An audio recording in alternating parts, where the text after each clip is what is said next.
নমস্কার বন্ধুরা, কেমন আছো সবাই? আমার নতুন আরেকটি ভিডিওতে তোমাদের সকলকে স্বাগত জানাই। তো বুঝতেই পারছো, হাতে সবজি আর এদিকে হচ্ছে ইলিশ মাছের মাথা। তো আজকে এই দিয়েই কিন্তু দুর্দান্ত একটা রেসিপি করব। সাধারণত ইলিশ মাছের মাথা দিয়ে কচুর শাক আর পুঁই শাকের ঘন্ট দুর্দান্ত জমে যায়, আর এটা কিন্তু বরাবরই আমরা খেয়ে থাকি। তো আজকে কিন্তু আমি এখানে পটল, কুমড়ো, আলু কেটেছিলাম হচ্ছে ছোলা দিয়ে বানাবো। তো কর্তামশাইয়ের আবদার, ছোলাটাও দেবে, সাথে কিন্তু ইলিশ মাছের মাথা দিয়েও বানিয়ে দেবে। তো চলো আজকে কর্তার আবদারেই আর ওর মতন করেই রান্নাটা করব। এখানে পটল, আলু আর কুমড়ো কেটে নিয়েছি, আর সাথে আছে ইলিশ মাছ। তো চলো শুরু করে দিই রেসিপি। তো প্রথমেই মাথাটা ভেজে নেব। হলুদ দিয়ে দিয়েছি, দিয়ে দেবো স্বাদ মতো লবণ।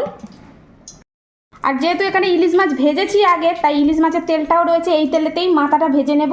তো প্রথমেই মাথাগুলো সুন্দর করে ভেজে নেব। তো মাথাটা একদম সুন্দর করে ভেজে নিয়েছি, আর এখন মাথাটা এই যে তেল থেকে তুলে নেব। তো প্রথমেই মাছের মাথাগুলো ভেজে নিলাম। এখন এর মধ্যে দিয়ে দিচ্ছি একটু কালো জিরে। যেহেতু ইলিশ মাছের মাথা দিয়ে করব, তাই ফোড়নে কালো জিরে আর কাঁচা লঙ্কা দিয়ে দিলাম। আর এই ইলিশ মাছের যে ভাজার তেলটাই রয়েছে, সেই তেলেই বানাচ্ছি। এক্ষেত্রে কিন্তু না, খেতে খুব সুন্দর হয়। আর এই পর্যায়ে দিয়ে দেবো এই যে ডুমো ডুমো করে কেটে রেখেছিলাম আলু। তো আলুগুলো দেওয়ার পরে এবারে আলুগুলো একটু ভালো করে সময় ধরে কষিয়ে নেব। তো আলুটা বেশ সুন্দর করে ভেজে নিয়েছি, আর এখন দিয়ে দেবো এর মধ্যে কুমড়ো, পটল। এখন এইগুলো এইবারে আবারও বেশ একটু সময় ধরে এটাকেও ভালো করে কষিয়ে নেব। আর যে কোনো সবজি কিন্তু কষালেই কিন্তু তার স্বাদটা বেশি আসে। তো এই যে এখন এই পটল, আলু একসঙ্গে ভালো করে একটু কষিয়ে নেব। তো এই তো সবজিগুলো সুন্দর করে কষিয়ে নিয়েছি। আর সবজি সবসময় ভালো করে কষালেই তবে কিন্তু তরকারির স্বাদ হয়। আর এই পর্যায়ে কিন্তু দিয়ে দিতে হবে সমস্ত রকমের মশলা। তো প্রথমেই দিয়ে দিচ্ছি এখানে হলুদ। তো এখানে আমি এই যে 4 চামচে 2 চামচ হলুদ দিয়ে দিলাম। 4 চামচে 2 চামচ লঙ্কার গুঁড়ো। আর ঝালটা বরাবরের জন্য যেমন বলি, তোমরা কে কেমন খেতে চাও কম বেশি করে নিতে পারো। আর এখন দিয়ে দেবো একটু ধনিয়ার গুঁড়ো। তো অল্প করেই দিচ্ছি, যেহেতু ইলিশ মাছের মাথা দিলে না খুব একটা আর কিছু লাগে না। তো তাও সবজিতে ধনিয়ার গুঁড়োটা কিন্তু খুব ভালো লাগে। আর দিয়ে দিচ্ছি স্বাদ মতন লবণ। তো লবণটা তো দিতেই হবে মাছ। আর এই পর্যায়ে দিয়ে দেব একটু আদা বাটা, খুব সামান্য আদা বাটা দিচ্ছি। আদা বাটার ফ্লেভারটা ভীষণ সুন্দর লাগে। আর এখন এই যে সমস্ত কিছু মশলাগুলো সব একসঙ্গে ভালো করে কষিয়ে নেব। আর এর মধ্যে কিন্তু একটা টুইস্ট আছে। তো এই দেখো, এখানে হচ্ছে আমি ওই যে ছোলা ভিজিয়ে রেখে দিয়েছিলাম, সেই ছোলাটাও এর মধ্যে দিয়ে দিচ্ছি। সাধারণত কুমড়ো পটলের তরকারি না একটু ছোলা দিলে ভালো লাগে, তো আমি ভিজিয়েই রেখেছিলাম। তো এখন এই ইলিশ মাছের মাথা দিয়ে করছি, তো ছোলাটা আর কি করব, এর মধ্যেই দিয়ে দিচ্ছি। তবে হ্যাঁ, খুব খারাপ লাগবে না। তো এই যে এখন এটা ভালো করে একটু কষিয়ে নেব।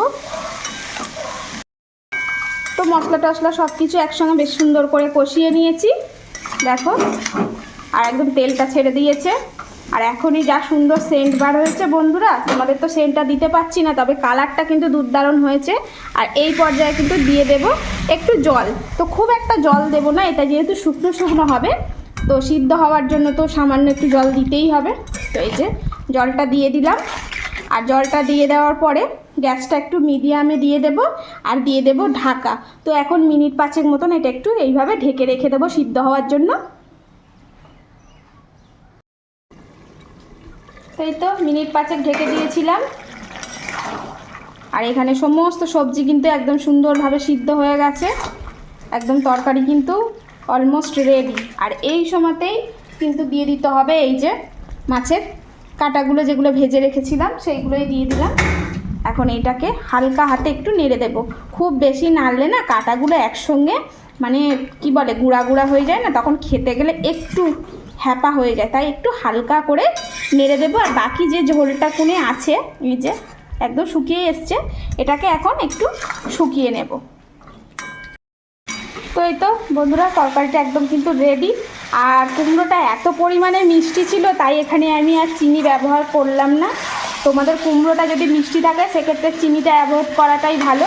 আর যদি মনে করো যে কুমড়ো মিষ্টি নেই তাহলে একটু মিষ্টি অ্যাড করতে পারো। তো আমার এখানে কুমড়োটা বেশ মিষ্টি ছিল তাই আর আমি চিনিটা দিলাম না। চেখে দেখেছি খুব সুন্দর মিষ্টি। তো একদম রেডি। এখন গ্যাসটা বন্ধ করে দিচ্ছি। আর এই যে এখন তরকারিটা একটা পাত্রের মধ্যে ঢেলে নিচ্ছি। তো এই তো বন্ধুরা ইলিশ মাছের মাথা দিয়ে কুমড়ো পটল আলু দিয়ে একদম তরকারি রেডি। সাথে কিন্তু ইউনিক হয়ে গেল ছোলাটা দিয়ে। তো চলো কেমন হয়েছে অবশ্যই কমেন্টে জানিও। আর এখন কর্তামশাইয়ের যেহেতু কথাতেই এটা বানালাম তা ওকে একটু খেয়ে মানে খাইয়ে দেখি যে ও কী বলে। তো চলো আগে কর্তাকে একটু দিয়েই দেখি। তো এই যে কর্তাকে একটু দিই। আর কর্তা কিন্তু এখন খেয়ে বলবে, যেহেতু এখন ভাতটা হয়নি তাই এখন শুধুই দিচ্ছি। এখন একটু খেয়ে তোমাদের সামনে বলবে যে কেমন হয়েছে। এদিকে মাছের কাঁটাও একটু দিয়ে দিলাম। আর ও কিন্তু ইলিশ মাছের মাছের কাঁটা খেতে খুব ভালোবাসে। তো চলো কর্তাকে দিয়ে দেখি। এই নাও খেয়ে বলো কেমন হয়েছে। হ্যাঁ বলো, খেয়ে বলো। দেখে তো বেশ ভালোই লাগছে। ঠিক আছে তুমি খেয়ে বলো। বাহ, কেমন? একেবারে অসাধারণ হয়েছে, অসাধারণ। অসাধারণ হয়েছে। ছোলাটা আরো ভালো হয়েছে বুঝলে। ছোলাটাতে আর ইউনিক টাইপ হয়ে গেছে। তাই? তাহলে কচু পুঁই শাকের থেকেও এটা কি হয়েছে? আরো বেটার হয়েছে। হ্যাঁ।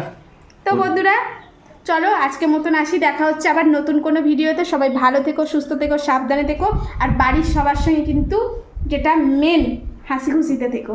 তো চলো আজকে আসি। আর কেমন হয়েছে অবশ্যই কমেন্টে জানিও।